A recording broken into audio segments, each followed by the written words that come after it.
تاریخ لکھی جائے گی کہ مصر کے پاس دریائے نیل تھا اور غزہ پیاس سے مر گیا۔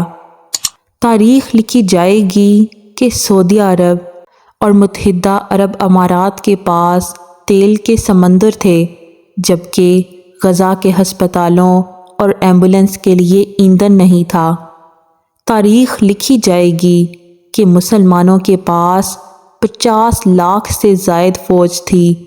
مصر، ایران، ترکی اور پاکستان کے پاس جنگی جہاز، میزائل بھی تھے، مگر وہ نہ تو کوئی سپاہی غزہ بھیج سکے اور نہ ہی غزہ میں قتل عام روک سکے۔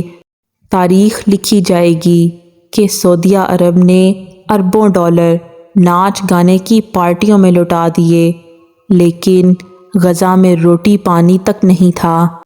تاریخ لکھی جائے گی کہ 1947 میں پاکستان اسلام کے نام پر بنا تھا، لیکن اس نے غزہ میں اپنے بھائیوں کی مدد کے لیے کچھ بھی نہیں کیا۔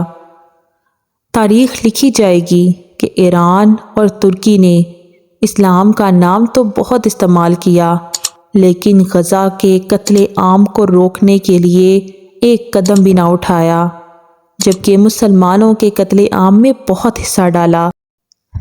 تاریخ لکھی جائے گی کہ مسلمان قوم اپنے حکمرانوں کو تو الزام ٹھہراتی رہی، لیکن پیپسی، کوک، سپرائٹ اور سٹنگ پینا چھوڑ نہ سکی، نہ میک ڈونلڈ اور نہ KFC کے برگر کھانا چھوڑ سکی، اور نہ ہی دیگر یہودی مصنوعات استعمال کرنا چھوڑ سکی۔